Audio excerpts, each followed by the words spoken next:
Wait, is this actually? Yeah, this is actually a cannon rush. Sorry, It looks like one that wants to go into Immortal, maybe? I think so. But Dark has taken the other base, so... Okay, well, it's Parting. I'm excited. This is great. The thing is, I know that Party knows the all the forks in the road for how to play this. But you're right, the hatchery is actually not in a spot that's rushable. He throws a cannon down here. That's very cool. He can use that as a launching pad for attacks. Yeah. Whether it's into the main or the natural.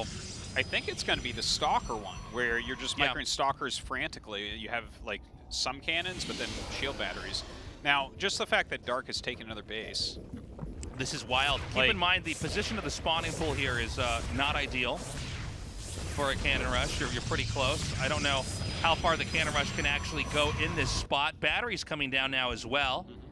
The Roach Warren is going to be the more important structure, but of course, if you lose a spawning pool, you know, making spine crawlers becomes an issue here. So let's just kind of watch and follow how this works. Now, I said before, you know, it's predictable that Parting will do this, but the problem is not just Parting and can you predict what he's doing. It's also the execution of what he actually does that is also a threat here. This is actually very, very exciting. Yeah. A bunch of roaches are being made. Of course, since he has a hatchery outside, like, he could theoretically do a counterattack as well.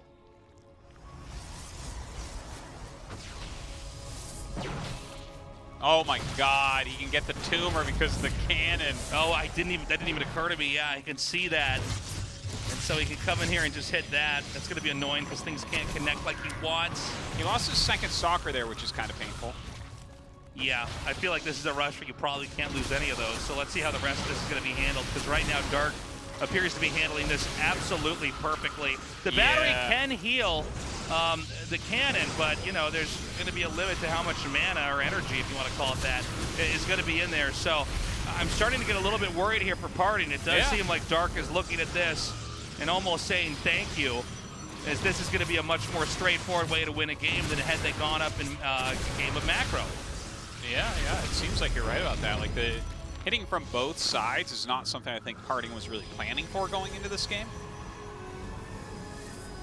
Well, he does have a lot of stalkers here. Don't forget, Parting has ridiculously strong micro with non-blink stalkers. In fact, this is something he's always been known for. Yeah. We always thought of, like, Hero as an amazing blink stalker micro, but Parting has always been, like, Parting doesn't have time to get blinked with a lot of his builds.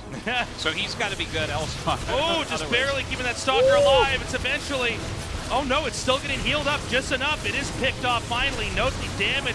Roaches turn into Ravagers. Yeah, he actually targets those down, though, so doesn't allow that to just get through. Still microing heavily here with these stalkers. Man, hold on a second. This is starting to be enough damage on these queens.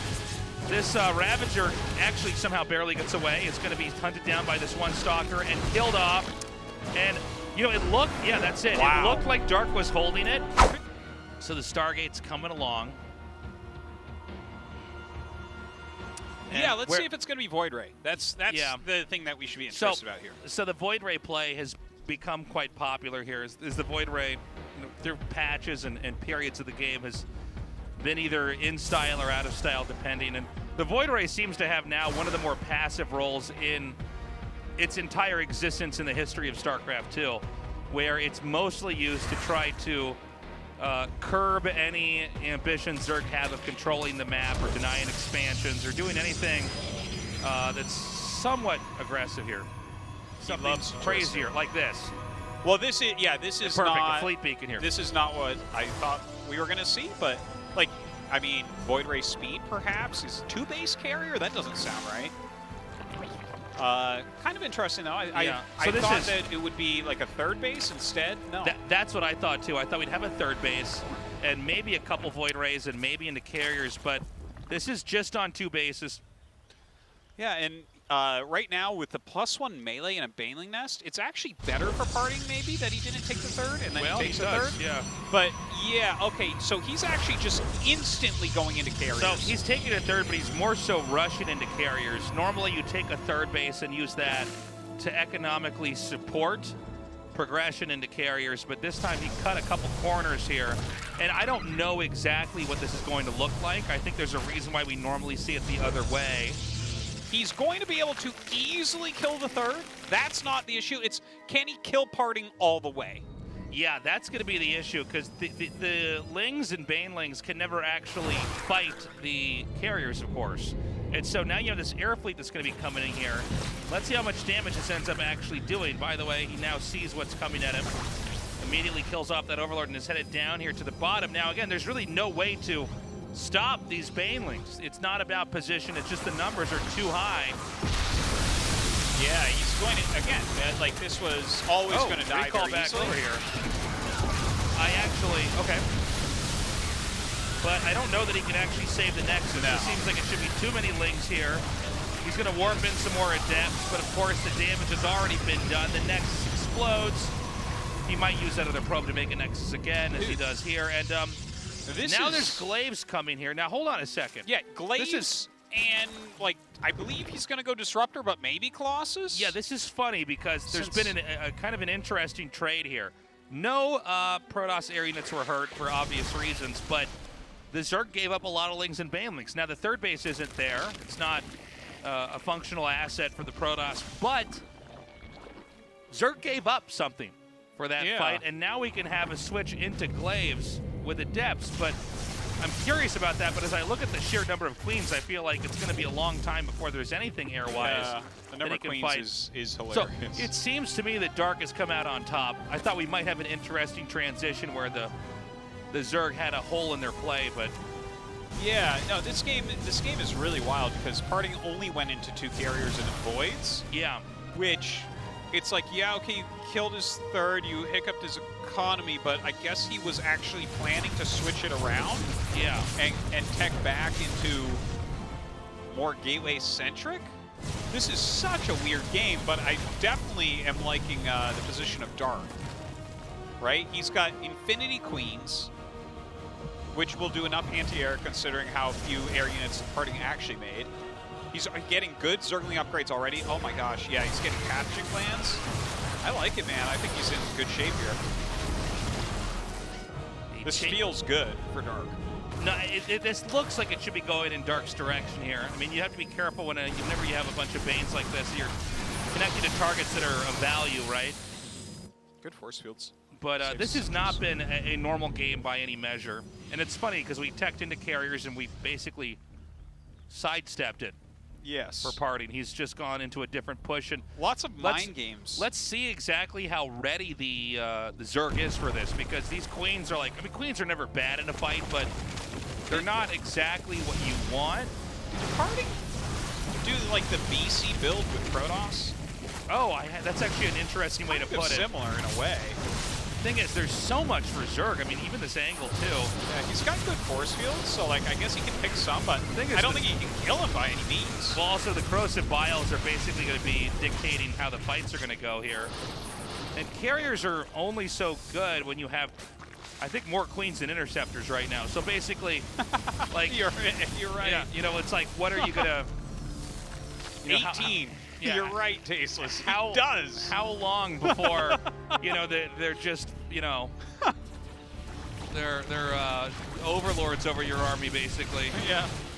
Very quickly. And I think that although what Parting did is kind of crazy and wild, I think it's not going to let him win. And I think eventually the Zerg is going to be able to navigate this game to a victory for him. Hold on, though. Because he's going into some disruptors now, which it seemed like that was going to be the plan. Now, disruptors don't pair well against, like, Ling Bane. But if he can go into Archon with this as well, like Archon Disruptor plus these gateway units, that's pretty awesome. Well, I guess it's his Parting. Oh my gosh, he's targeting down drones with carriers. He's doing harassment. This is a BC rush. But look, okay, so this game is so crazy. This is just such a different PvZ that we've seen here. Now the Banes are going to come forward here. Oh, that's brilliant right there. Yeah, they actually didn't connect with enough probes there.